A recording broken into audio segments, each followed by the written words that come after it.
We have come a long way from where we started. The journey that we took with the people of Eastern Visayas was inspired by the resilience of the Filipino people.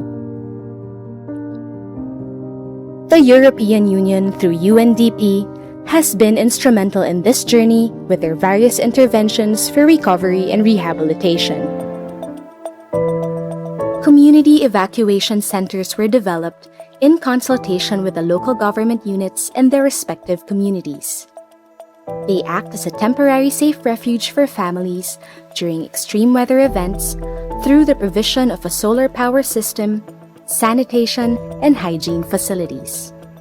Furthermore, they are safer for having been built in identified safe zones, each able to host at least 50 evacuee families, and with access and ingress routes to deliver humanitarian aid.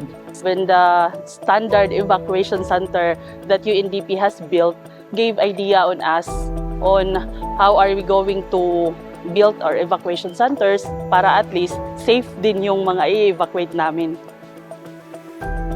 Project Recovery did not limit these interventions only to concrete structures.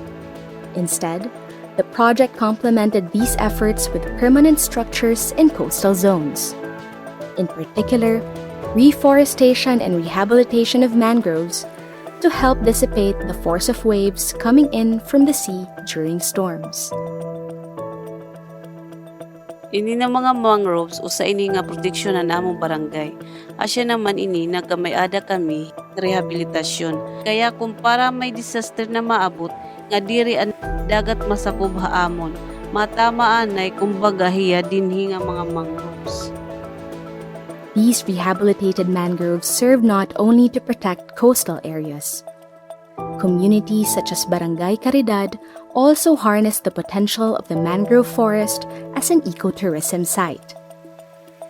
Natural disasters such as Typhoon Yolanda has not only destroyed physical infrastructures and caused the loss of thousands of human lives. It also destroyed the people's livelihoods and sources of income. Building economic resiliency makes it easier for communities to bounce back. Warfi Oropa used to be a tricycle driver, but was trained in welding and has since then been earning as a contractor and welding instructor. Malaki ang diferensya niya kaysa before. Siyempre, mas malaki ang kinikita ngayon kaysa noon. Project Recovery aims to provide a model for disaster-resilient resettlement infrastructure. Adopting the Building Back Better principle, the 165 core shelters adhere to higher construction standards, making them typhoon resilient. The houses were constructed with sweat equity from the beneficiary families. Families were organized into homeowners associations that oversee and manage the house's construction and livelihood activities to make the resettlement community sustainable. Ginmold kami ni UNDP as a association in a purpose nga diri la kami as a beneficiary kundi usagap kami nga maging produktibo nga membro. Maupay sir kay nakikita namon ang klase ng trabaho namon balay ang klase ng materialis nga diri la na feel namon nga hatag lahamon nga may da kami partisipasyon. Project Recovery recognized the need to capacitate LGUs to be better prepared for future calamities.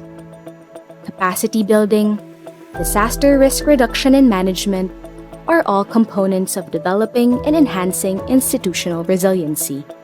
Before Yolanda, wala kaming kaalam-alam nun in terms of disaster preparedness. Disaster preparedness, basic life support, saka water resource and rescue training. Na isa rin po yun ang pa-importante sa amin, especially facing Pacific kami. Nakita na po naman namin na talagang successful. Aware na yung mga tao. Alam na kung ano yung gagawin ng mga tao in case may darating na lalo na bagyo.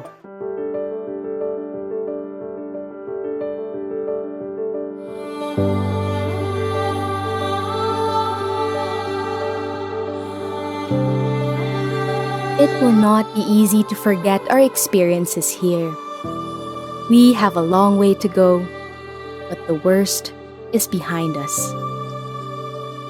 Truly, There is great reason to believe in the resilience of the Filipino people.